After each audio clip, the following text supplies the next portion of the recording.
రాజుల మొదటి గ్రంథం 8వ అధ్యాయం. రాజుల మొదటి గ్రంథం 8వ అధ్యాయం మొదటి వచనం. దేవుని మందసము. దేవుని మందసం. దేవుని మందసం. ఈ దేవుని మందసం చాలా విలువైంది. దేవుని మందసం. దేవుని మందసంలో 3 ఉంటాయి. దేవుని మందసంలో ఒకటి, దేవుడు ఇశ్రాయేలీలకు మోషే గారి ద్వారాగా రాసిచ్చిన 2 పలకలు. ఆ పలకల మీద 10 ఆజ్ఞలు. 2 రాతి పలకల మీద 10 ఆజ్ఞలు మోషే గారికి ఇశ్రాయేలీలకు ఇచ్చినటువంటి ఆజ్ఞలు. ఆ మందసంలో ఏముంటుంది అనంటే, ఇశ్రాయేలీలు అరణ్య ప్రయాణంలో వస్తూ ఉండగా మనుషులు తినని ఆహారం, దేవదూతలు తినే ఆహారం మన్నాని ఇశ్రాయేలీలకు దేవుడు కురిపించాడు. ఆ మన్నా బంగారు పాత్రలో ఉంచి ఆ మందసంలో ఉంచబడింది. రెండవది, మొదటిది ఇశ్రాయేలీలకు నిబంధన ఆజ్ఞలు, 10 ఆజ్ఞలు. రెండవది, మందసంలో ఏముంటుంది అంటే, వారి ప్రయాణాలలో దేవుడు వారికి ఆహార సమృద్ధిని ఇచ్చినటువంటి దానికి సూచనగా, గుర్తుగా, జ్ఞాపకార్థంగా బంగారపు పాత్రలో మన్నా. మూడవది, మందసంలో ఏముంటుంది అంటే, మానవుని చేతికర్ర, అహరోను చేతికర్ర, ఎండిపోయిన చేతికర్ర. ఆ ఎండిపోయిన చేతికర్ర, అహరోను చేతికర్ర సిగిరించి పుష్పించి బాదమ పండ్లు కలిగిందిగా అయింది. ఈ 3 దాంట్లో ఉంటాయి మందసంలో. ఒకటి, దేవుని నిబంధన ఆజ్ఞలు కలిగిన 2 పలకలు. రెండోది, బంగారపు పాత్రలో మన్నాతో నిండిన బంగారు పాత్ర. మూడోది, అహరోను సిగిరించిన చేతికర్ర. 3 ఉంటాయి. సొలొమోను గారి కాలంలోకి వచ్చేసరికల్లా 2 పలకలే ఉండేయట. 2 రాతి పలకల మీద రాయబడిన దేవుని 10 ఆజ్ఞలు మాత్రమే ఉండి, మరి బంగారపు పాత్ర, మరి అహరోను సిగిరించినటువంటి కర్ర మరి ఆ సమయానికి లేవు. అయితే ఈ మందసం ఇశ్రాయేలీలకు చాలా ప్రసిద్ధమైంది, విలువైంది. మందసం విలువైంది, వారి ప్రసిద్ధమైంది. దేవుడు మందసాన్ని లేవీయులు మోసుకొని వెళ్ళాలన్నాడు. ఒకటి, యెరికో పట్టణాన్ని ధ్వంసం చేసేటప్పుడు. రెండోది, యోర్దాను నదిని దాటేటప్పుడు వారు మందసాన్ని తీసుకొని వెళ్ళాలి. అదేవిధంగా సమూయేలు మొదటి గ్రంథంలోకి వచ్చేసరికల్లా ఫిలిస్తీన్లకి ఇశ్రాయేలీలకి యుద్ధం జరుగుతుంది. ఇశ్రాయేలీలు ఓడిపోతున్నారు. వారు తెలివి తక్కువ ఆలోచన ఏంటంటే, దేవుని మందసాన్ని యుద్ధ భూమిలోనికి తీసుకొని వస్తే దేవుడు మనకు తోడుగా ఉండి యుద్ధం బాగా జరిగిద్ది, గెలుస్తాం అనుకున్నారు. కానీ దేవుడే వారికి తోడు లేకపోతే మందసాన్ని తీసుకుపోయి వారికి ఏం ప్రయోజనం? మన హృదయంలో దేవుని భయం లేకపోకుండా బైబిల్ తీసుకొని మందిరంలోకి వెళ్ళి కూర్చుంటే ఏం ప్రయోజనం ఉండదు. మన హృదయంలో దేవుని వాక్యం ఉండాలి. మన హృదయంలో దేవుని వాక్యం ఉండటమే కాదు, ఆయనకు అనుకూలంగా మాట, ప్రవర్తన, చూపు, తలంపు, ఆలోచన, నడవడిక ఇవన్నీ ఉంటే దేవుడే మనకి తోడుగా ఉంటాడు. రాత్రి మన క్యాలెండర్లో ఉన్న వాక్యం ఏంటంటే, బైబిల్ క్యాలెండర్లో వాక్యం ఏంటంటే, కార్య ఆరంభం కంటే కార్య అంతం మేలు. ఆయనతో ఏ పనైనా ప్రారంభిస్తే సంతోషం ఉంటుంది, సమాధానం ఉంటుంది, సమృద్ధి ఉంటుంది. కార్య ఆరంభం కంటే కార్య అంతం మేలు. ఆయనతో ప్రారంభించు. దినమైనా, పనైనా, మరొకటైనా, ఏదైనా ఆయనతో ప్రారంభించు. ఆయనతో ప్రారంభించిన ఏ పనైనా ఎలా ఉంటుంది అంటే, మొదట సంతోషంగా, రెండోది సమాధానంగా, మూడోది సమృద్ధిగా ఉంటుంది. ఆయనతో ప్రారంభిస్తే ఏ పనైనా నువ్వు ప్రారంభి. అది చిన్నది కానీ, పెద్దది కానీ, బలమైనది కానీ, ఏదైనా కానీ ఆయనతో నువ్వు ప్రారంభి. కార్య ఆరంభం కంటే కార్య అంతం మేలుగా ఉంటుంది.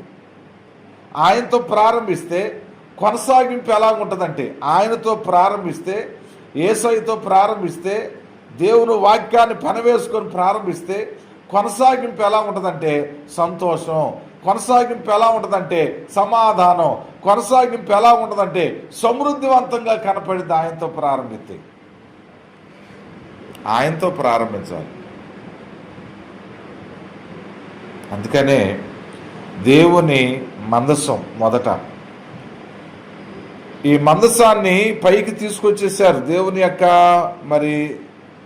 మందసాన్ని. రెండవది ప్రత్యక్షపు గుడారం, 4వ వచనం, 8వ అధ్యాయం 4వ వాక్యంలో, 8వ అధ్యాయం 4వ వాక్యంలో ప్రత్యక్షపు గుడారమును, గుడారములో ఉన్న పరిశుద్ధ ఉపకరణములను యాజకులను లేవీలను తీసుకొని రాగా. ప్రత్యక్షపు గుడారములో, ఈ ప్రత్యక్షపు గుడారం కొండ మీద చూపించిన మాదిరి, మోషేకు చూపించిన మాదిరి, ఈ విధంగా ఉండాలని చూపించిన మాదిరి. ఆవరణం పరిశుద్ధ స్థలం, అతి పరిశుద్ధ స్థలం. ఆవరణం పరిశుద్ధ స్థలం, అతి పరిశుద్ధ స్థలం. ఆవరణంలో గంగాళం ఉంటుంది, ఆవరణంలో బలిపీఠం ఉంటుంది. ఆవరణంలోనికి వచ్చిన ప్రతి మనిషి కూడా కాళ్ళు, చేతులు, ముఖం కడుక్కోవాలి. మొట్టమొదట దేవుల్లోకి వచ్చిన ప్రతి మనిషి యేసు క్రీస్తు ప్రభు రక్తంతో కడగబడాలి, నీట బాప్తిసం తీసుకోవాలి, ఆవరణంలోకి రావాలి, నీళ్లతో కడగబడాలి. మన హృదయం ఆయనకు సమర్పణ కావాలి, బలియాగంగా మనల్ని మనం ఆయనకి సజీవ యాగంగా సమర్పించుకోవాలి. ఎక్కడంటే ఆవరణంలో. అందుకని అంటాడు కదా, రోమాపత్రిక 12వ అధ్యాయము, రోమాపత్రిక 12వ అధ్యాయంలో అపోస్తుడైన పౌలు గారు చెప్తూ ఉంటాడు. రోమాపత్రిక 12వ అధ్యాయం 1, 2, కాబట్టి సహోదరులారా,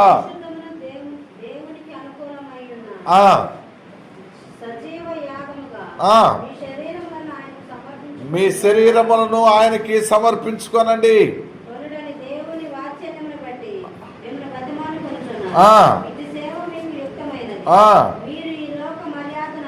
ఏం చేయొద్దు, దేవుల్లోకి వచ్చిన తర్వాత, దేవుని నమ్ముకున్న తర్వాత, యేసు క్రీస్తు ప్రభు నిజమైన దేవుడని నువ్వు అంగీకరించి ఆయన నమ్ముకొని వచ్చిన తర్వాత మీరేం చేయొద్దు అంటే లోక మర్యాదను ఒప్పుకోదు.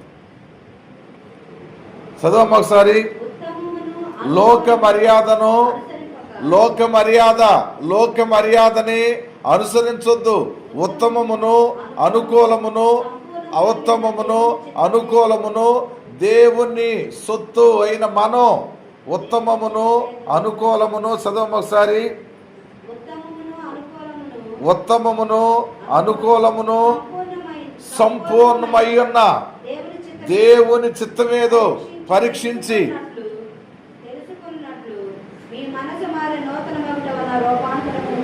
మీ మనసు మారాలి. మీ మనసు మారి రూపాంతరం పొందాలి. మనసు మారి రూపాంతరం పొందాలి.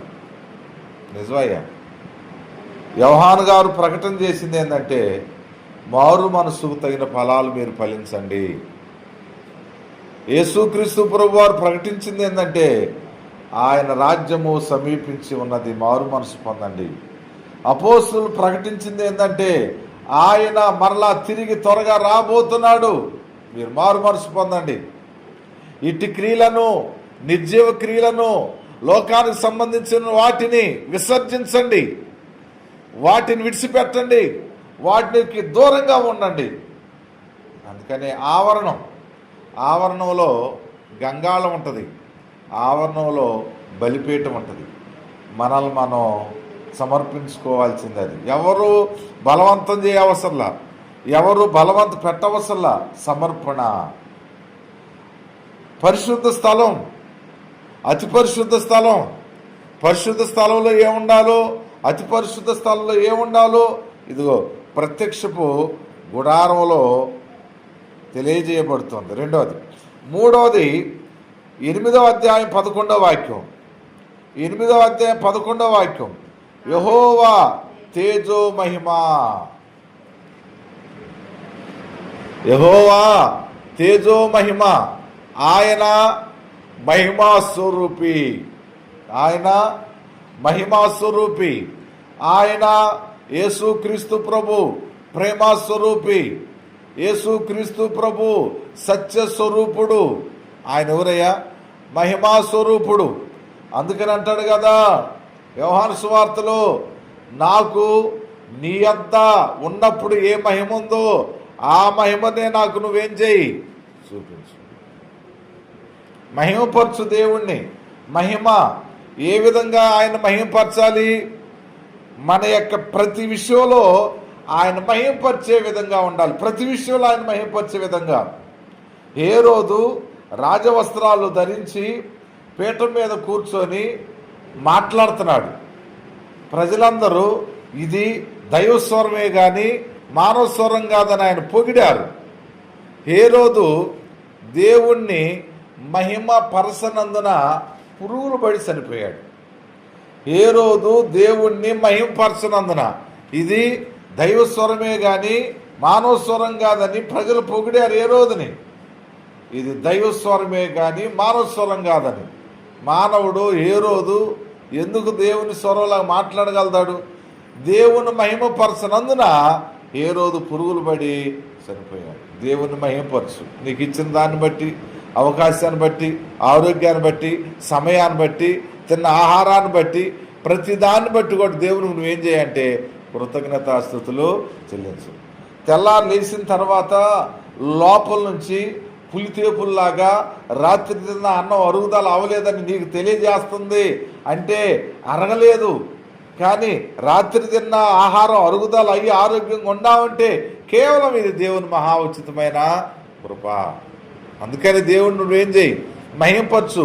కుష్ఠరోగులతో దేవుడు ఏం చెప్పాడంటే దేవుని మహింపరచు, దేవుని మహింపరచు.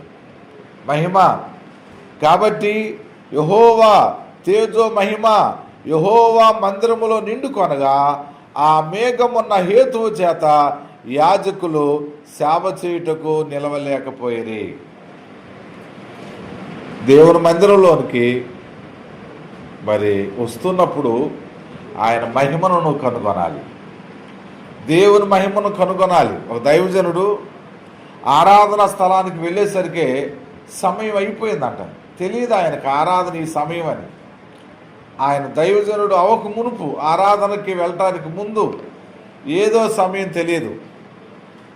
ఆ ఆరాధన స్థలానికి వెళ్ళేసరికి లోపల నుంచి బయటకు వచ్చే వాళ్ళు అందరూ కూడా నీరసంగా, నిరుత్సాహంగా, ఏదో పోగొట్టుకున్నటువంటి వారిలాగా, ఆనందం వారి ముఖాల్లో లేని వారిలాగా బయటకు వస్తున్నారు. ఏంటి ఇలాగ అనుకొని ఆరాధన జరిగే సమయాన్ని ఆయన తెలుసుకొని మరుసటి ఆదివారం అందరికంటే ముందొచ్చి ఆయన ముందు వరుసలో మోకరించి ప్రార్థన చేసుకొని కూర్చున్నాడు. మధ్యలో ఒకసారి ఏం చేస్తున్నారు వచ్చిన వాళ్ళు విశ్వాసులు అన్నట్టుగా ఒకసారి అలాగా తల తిప్పి వెనక్కి చూస్తే కొంతమంది ఏమో వారి ధ్యాసలో వాళ్ళు ఉన్నారు, వారి ఆలోచనలో వాళ్ళు ఉన్నారు. నిద్రపోయే వాళ్ళు నిద్రపోతున్నారు, నవ్వుకునే వాళ్ళు నవ్వుకున్నారు, మాట్లాడుకునే వాళ్ళు మాట్లాడుకున్నారు, దిక్కులు చూసేవాళ్ళు దిక్కులు చూస్తున్నారు. దేవుని వాక్యం మీద శ్రద్ధగా విన్నట్టుగా ఈయనకి కనపడలేదంట. దేవుని వాక్యం శ్రద్ధగా వింటే సంతోషం వచ్చింది, ముఖంలో ఆనందం కనపడింది. ఆనందంతో పాటు ఆరోగ్యం కలిగిన వారంగా ఉంటాం. ఎందుకనంటే హెబ్రీయులకు రాసిన పత్రిక 4:12 సెలవిచ్చిన ప్రకారంగా అపోస్తలుడైన పౌలు గారు హెబ్రియా సంఘానికి రాసిన 4:12 ఎందుకనగా దేవుని వాక్యము సజీవమై బలము గలదై 2 అంచుల గల ఎటువంటి ఖడ్గము కంటే వాడిగా ఉండి ప్రాణాత్మలను కేళ్లను విభజించినంత మట్టుకు దూరుచు హృదయం యొక్క ఆలోచనలను తలంపులను శోధించు ఉన్నది. దేవునికి మహిమ కలుగును గాక. హల్లెలూయా. ఎటువంటి వాడి గల ఖడ్గము కంటే బలముగా ఉండేది దేవుని వాక్యం. దేవుని వాక్యం వింటే మొదట సంతోషం, తింటే ఆరోగ్యం, వింటే విశ్వాసం, వింటే సంతోషం, తింటే ఆరోగ్యం, ఆనందం నీకు వచ్చింది. ఎప్పుడంటే శ్రద్ధగా నువ్వు వింటే. మరి ఎందుకు సంతోషం లేదు? నిద్ర ఎందుకు వస్తుంది? ఎందుకు సంతోషం లేదు? నీరసంగా ఎందుకు ఉంటాం? ఎందుకు సంతోషం లేదు? నిరుత్సాహంగా ఎందుకు కనపడతాం? ఆయన మందిరంలోనికి మనం వచ్చినప్పుడు మనకంటే ముందు ఆయన ఉన్నాడు. ఆయన అంటున్నాడు కదా, నేను మీ మధ్యలో ఉన్నాను, నీ ముందున్నాను, నేను నీకు తోడుగా ఉన్నాను, నేను నీకు ప్రక్కన ఉన్నాను, నేను నిన్ను ఎత్తుకున్నాను, ముదిమి వచ్చు వరకు ఎత్తుకున్న వాడు నేనే. 2 సంవత్సరాలు ఎత్తుకుంటారేమో బిడ్డని, 3 సంవత్సరాలు ఎత్తుకుంటారేమో బిడ్డని, మహా అనుకుంటే 5 సంవత్సరాలు ఎత్తుకుంటారేమో బిడ్డని. స్కూల్కి పోయిన కాడ నుంచి ఆ స్కూల్కి బస్సు ఎక్కించే దాకా ఎత్తుకుంటారేమో, బస్సుకి ఎక్కాలి అని. తర్వాత 5-6 సంవత్సరాలు కూడా ఎత్తుకోరు అయ్యా. కానీ దేవుడు అన్నాడు కదా, ముదిమి వచ్చు వరకు ఎత్తుకున్నవాడు నేనే. మీ మధ్యలో ఉన్నాను నేను, మీ ముందు ఉన్నాను నేను, నీ కుడి ఎడమలో ఉన్నాను నేను, నిన్ను ఆవరించి ఉన్నాను నేను, నువ్వు నడవలేని స్థలంలో నేను నిన్ను ఎత్తుకొని భుజాల మీద నేను నిన్ను మోస్తున్నాను. ఒక సమయం వరకే తల్లి తండ్రి పోయగలుగుతారు, ఎత్తుకోగలుగుతారు, నడిపించగలుగుతారు. కానీ ముదిమి వచ్చు వరకు ఎత్తుకుని వాడను నేనే అయి ఉన్నాను.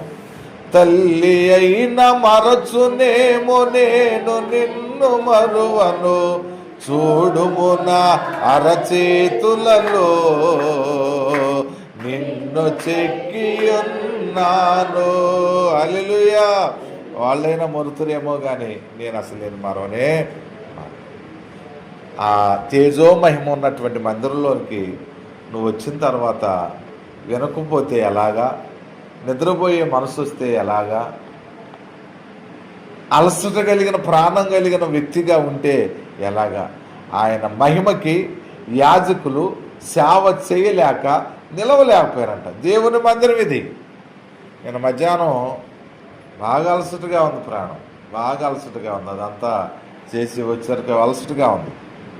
వచ్చి మరి స్నానం చేసి మందిరంలోకి వచ్చి స్నానం చేసి మందిరంలో కూర్చొని అన్ని విషయాలు ప్రార్థన చేసుకొని, సమస్తం ఎరిగిన దేవుడు కదా నీవు, మనుషుల సహాయం అర్థం, మనుషుల మాటలో బలపరచవయ్యా, బాధపరుస్తూ నీవు మహోన్నతుడు అయ్యని ప్రార్థన చేసుకొని 3 ఆ టయానికి భోంచేసాం. ఎంత బడలిగ్గా ఉంటుందో ప్రాణం. అయినా దేవుని సన్నిధిని, ఆయన సన్నిధిలోకి వచ్చి చెప్పుకోవాలి, ఆయన సన్నిధిలోకి వచ్చి ఆయనతో మాట్లాడాలి.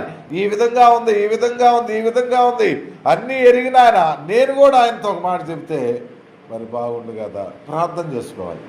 ఆయన నివాసం భూమి ఆకాశాలు ఆయన పట్టజాలు నిజమే, కానీ ప్రత్యేకంగా ప్రార్థనా స్థలం ఇది.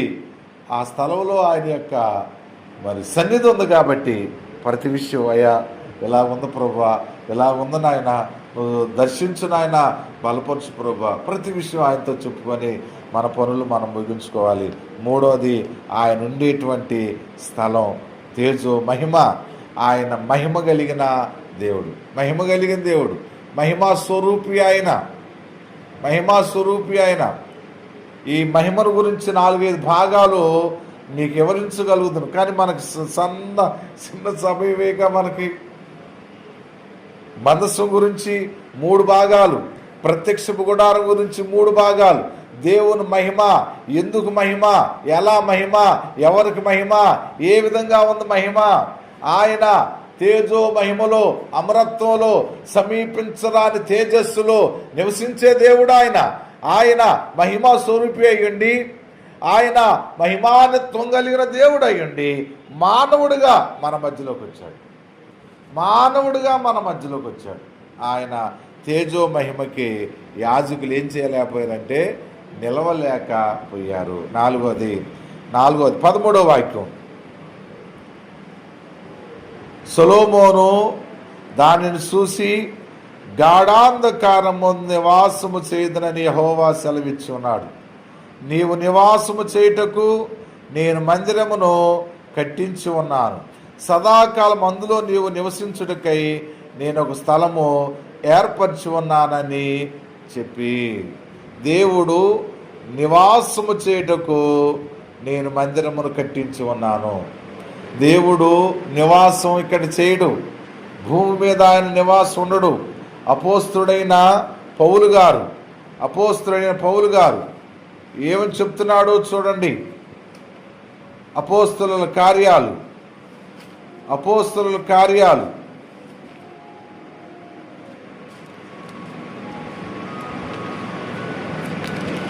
17వ అధ్యాయం.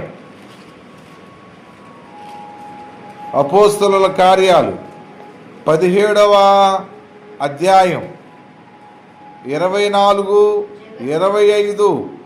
జగత్తును అందలి సమస్తము నిర్మించిన దేవుడు తానే ఆకాశమునకును భూమికిని ప్రభు అయినందున హస్తకృతములైన ఆలయములో నివసింపడు. చూసావయ్యా, పౌలు గారు ఆ పట్టణములో అలాగా నడుస్తున్నాడు. ఏదెనుసు పట్టణంలో ఆయన నడుస్తూ ఉండగా ఆడ ఉన్నటువంటి సందర్భం ఏంటంటే దేవతా భక్తి గలవారై పౌలు గారు గమనించాడు. ఆ ప్రతిమలు చూశాడు, వారి భక్తిని చూశాడు, వారి వినయ విధానాలు చూసి పౌలు గారు మాట్లాడుతున్నాడు. ఓ ఏదెన్సు వాళ్ళారా అంటూ 24 అంటున్నాడు కదా, మీరు ఎంత భక్తి కలిగిన వారు, తెలియబడని దేవునికని వ్రాయబడి ఉంది. ఒక బలిపీఠం మీద మీకు తెలియదు ఆ దేవుడి గురించి, ఆ దేవుని ప్రేమ మీకు తెలియదు, ఆ దేవుని శక్తి మీకు తెలియదు, ఆ దేవుని యొక్క ఆశీర్వాదం, ఆనందం, అద్భుతాలు మీరు ఎరగరా. తెలియబడని దేవునికి అని రాయబడింది కాబట్టి ఆ దేని యందు భక్తి కలిగి ఉన్నారు, దానిని మీకు తెలియజేస్తాను.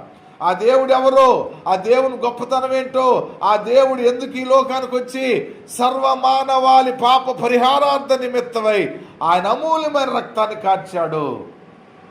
39 కొరడా దెబ్బల తిని శరీరం సాలుసాలుగా దున్నబడి ఆయన గాయాలే మనకు రోగాలకు స్వస్థత, ఆయన రక్తం పాపానికి విమోచన, సర్వలోక పాప పరిహారార్థం ఆయన రక్తం సిందించి చనిపోయి 3వ దినాన పునరుత్థానుడై సజీవుడైన దేవుడు అని ఆయన ప్రకటిస్తూ ఏమంటున్నాడంటే, జగత్తును అందరి సమస్తము నిర్మించిన దేవుడు తానే ఆకాశమునకు భూమికి ప్రభు అయ్యున్నందున హస్తకృతములైన ఆలయములో ఆయన నివసించడు.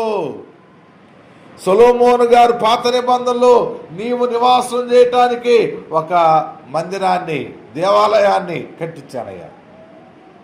కొత్త నిబంధనలో పౌలు గారు అంటున్నాడు కదా, హస్తకృతములైన ఆలయాల్లో ఆయన నివసించడు. ఆయన అందరికీ జీవమును ఊపిరిని సమస్తమును దయచేయువాడు గనుక తనకు ఏదైనాను కొదువ ఉన్నట్టు మనుషుల చేతులతో సేవింపబడువాడు కాడు. మరియు యావత్ భూమి మీద కాపురమునుడికి ఆయన ఎక్కడి నుండి ప్రతి మనుష్యులను సృష్టించి వారు ఒకవేళ దేవుణ్ణి తడవులాడి కనుగొందురేమో అని తను వెదుకు నిమిత్తము నిర్ణయ కాలమును వారి నివాస స్థలం యొక్క పొలిమేర్లను ఏర్పరచెను. ఆయన మనలో ఎవనికి దూరముగా ఉండువాడు కాడు.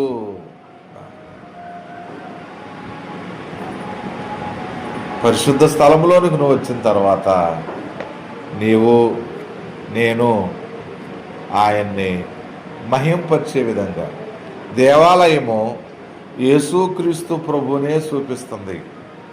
దేవాలయము యేసుక్రీస్తు ప్రభునే చూపిస్తుంది. కొరింథీయులకు రాసిన పత్రిక, కొరింథీయులకు రాసిన మొదటి పత్రిక 3వ అధ్యాయం, కొరింథీయులకు రాసిన మొదటి పత్రిక 3వ అధ్యాయం 16. మీరు దేవుని ఆలయమై ఉన్నారనియు దేవుని ఆత్మ మీలో నివసించడాన్ని మీరు ఎరగరా? మీరే దేవుని ఆలయమై ఉన్నారు, మీరే దేవుని ఆత్మ మీలో నివసించదని మీరు ఎరగరా? క్రీస్తుని శరీరం ఆయన ఆలయం. అందుకనే ఆయన సన్నిధిలోకి వచ్చినప్పుడు ఆయన మహిమను నువ్వు కనులారా చూడాలి. దేవుని మందిరంలోనికి వచ్చిన మనం ప్రత్యేకించబడిన వారు. దేవుని మందిరంలోకి వచ్చిన మనం ప్రత్యేకించబడిన, ఆశీర్వదించబడిన, ఆయన రెక్కల కింద భద్రపరచబడిన జనాంగంగా, ప్రజలుగా, అన్ని విషయాల్లో ప్రత్యేకంగా ఉండేవాళ్ళం. మరి ఆయన మందిరంలోకి వచ్చిన తర్వాత కూడా లోకములో ఉన్న వారి కంటే ఇంకా వెనకబడిపోతున్నామంటే ఆయన సన్నిధిలోకి వచ్చి ఆయన మహిమని మనం చూడలేకపోతున్నాం. యెషయా గ్రంథం 6వ అధ్యాయంలో దేవాలయంలోనికి వెళ్ళాడు యెషయా గ్రంథం 6వ అధ్యాయం, యెషయా గ్రంథం 6వ అధ్యాయం 1-2 వాక్యాలు చూడడం ఒకసారి.